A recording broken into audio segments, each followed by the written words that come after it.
Hello everyone, सुधा law classes में आपका स्वागत है। पिछले वीडियो में हम लोग मौलिक अधिकार देखे, आज हम लोग देखेंगे गणराज्य।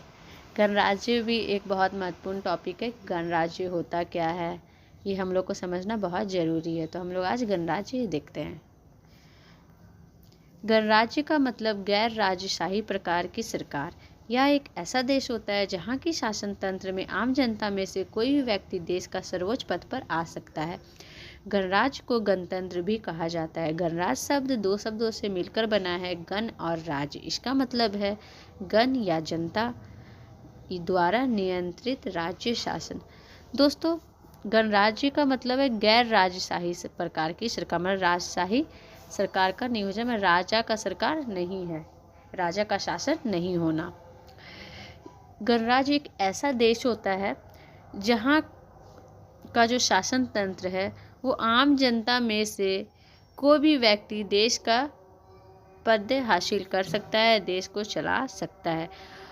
गणराज्य को गणतंत्र भी कहते हैं। गणराज्य दो शब्दों से मिलकर बना है, गण और राज्य। इसका मतलब है गण मीन्स जनता और राज्य मीन्स गण मीन्स होता है जनता द्वारा नियंत्रित राज्य शासन। गणराज्य में सत्ता के प्राथमिक पद विरासत में नहीं मिलते। गणराज्य में लोगों को चुनावों के जरिए अपने प्रतिनिधियों को चुनने का अधिकार होता है। गणराज्य में न्यायपालिका भी स्वतंत्र होती है और न्यायिक निर्णय को निर्धारित करती है। गणराज्य में देश को सार्वजनिक मामला माना जाता है, ना कि शासकों की निजी संस्था या संपत्ति। भारत एक गणराज्य है और इस दुनिया का सबसे बड़ा लोकतांत्रिक गणराज्य माना जाता है। भारत के संविधान को 26 नवंबर 1949 को संविधान सभा ने अपनाया था और 26 जनवरी 1950 को लागू हुआ था। गणराज्य में सत्ता के प्राथमिक पद होते हैं, वो विरासत में नहीं मिलती है।